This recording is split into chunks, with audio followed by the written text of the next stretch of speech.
안녕하세요. 5분 특강 강의 조남철 세무사입니다. 이번 시간에는 15번째 시간으로요.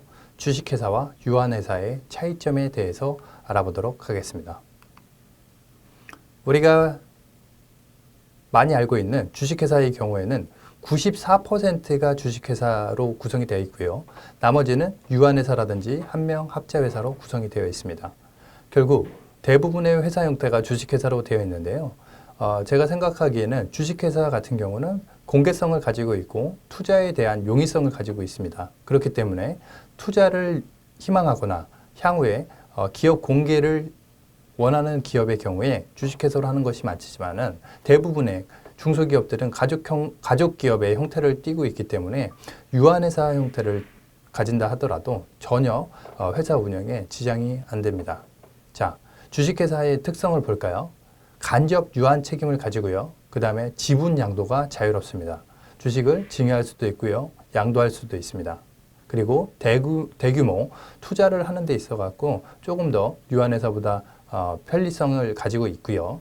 그 다음에 유상증자라든지 사채 발행에 있어서도 용이함을 가지고 있습니다. 하지만 유한회사 같은 경우는 조금 주식회사보다는 폐쇄성을 가지고 있는데요. 이 폐쇄성이라는 것은 가족 기업, 그 다음에 한명 회사의 성격을 준용하기 때문에 조금 더 의사결정에 있어 갖고 총사원의 동의를 필요로 하는 경우들이 많습니다. 주식회사의 경우에는 보통결의사항이다, 특별결의사항이다, 이사회 결의사항이다 해갖고 어느 정도 의사결정에 있어 갖고 조금 더 완화된 규정이 있는데요. 유한회사 같은 경우는 한명회사 규정을 준용하고 있기 때문에 보통 지분양도 같은 경우 총사원의 동의를 얻어야지 가능한다라고 보실 수가 있겠습니다.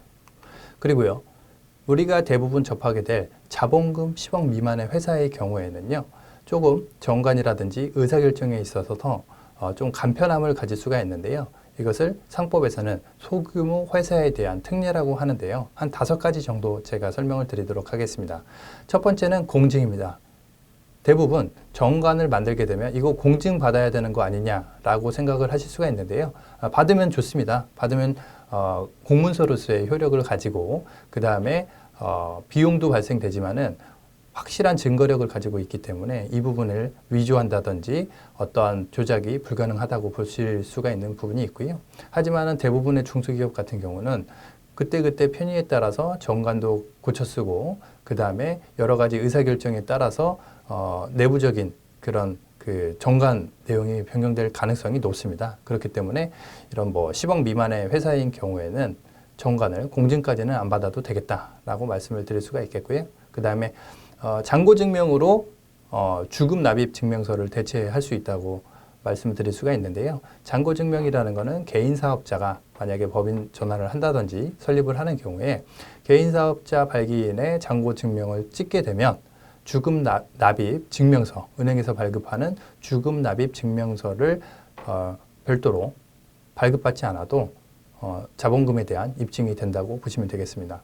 세 번째는 소집 절차입니다. 주주 전원의 동의가 있다고 하게 되면 자본금 10억 미만의 회사의 경우에는 소집 절차를 생략할 수도 있고요. 뿐만 아니라 네 번째로 서명 결의조차도 가능하다는 거죠. 주주 전원이 동의를 하게 되면 10억 미만의 그 소규모 회사들 같은 경우는 주주총회 결의로 서명 결의, 그러니까 즉 주주총회에 모이지도 않고도 서면으로 모든 의사결정을 내릴 수가 있다는 부분이 있으니 참조를 하시고요. 마지막으로 기간입니다. 이사 1인 또는 2인을 둘 수 있고요. 감사 또한 둘 수 있는 선택 규정으로 볼 수가 있겠습니다. 결국 자본금 10억 미만인 회사인 경우 이사를 1인만 두셔도 되고요. 감사는 두지 않을 수도 있는 부분이기 때문에 대부분의 자본금 10억 미만인 회사의 경우에는 이 부분을 활용하시면 도움이 되겠습니다. 이상 5분 특강 강의 조남철 세무사였습니다. 감사합니다.